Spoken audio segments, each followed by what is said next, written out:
Mulburhan Brahana is a mother of two. She and her children left their homes in Ba'khar in western Tigray in January of 2021. When she says attacks started to intensify against civilian Tigrayans by Amhara forces in the Fano. But she says her husband had been forced to leave their home much earlier when the Fano started to raid the homes of Tigrayans and arbitrarily beat and abuse them. They would just attack people because they were Tigrayans, with no other reason. They came to our house and accused my husband of being a militia and would ask him to hand over his weapon. He told them that he didn't have a gun and that he's never been a militia, but they took him outside and beat him anyways. The next day, I sold everything I had so he could go to Sudan.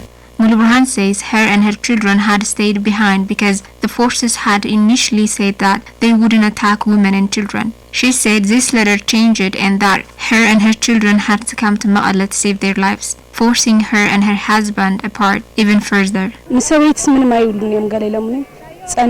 At first, they said that they wouldn't hurt women and children, but that was far from the truth. We realized soon after that we had to leave. Mulburhan tells us that although her and her husband had physically separated, her and her children had managed to stay in touch with him over the phone until the start of the Ethiopia's siege on Tigray exactly 1 year ago today. That has practically severed Tigray from the world, making it impossible for her and her children to reach out to her husband.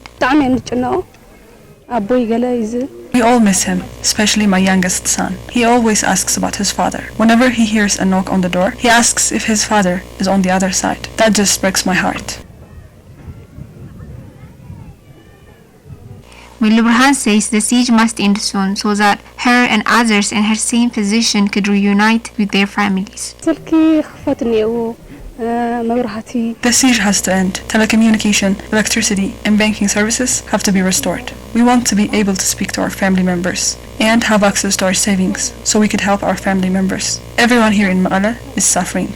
Tigray has been completely severed from the rest of the world for exactly a year now, with no telecommunication services, no electricity and routes for commercial goods or aid to enter the state. The question now is if the world will allow the siege to go on and the people of Tigray to remain disconnected.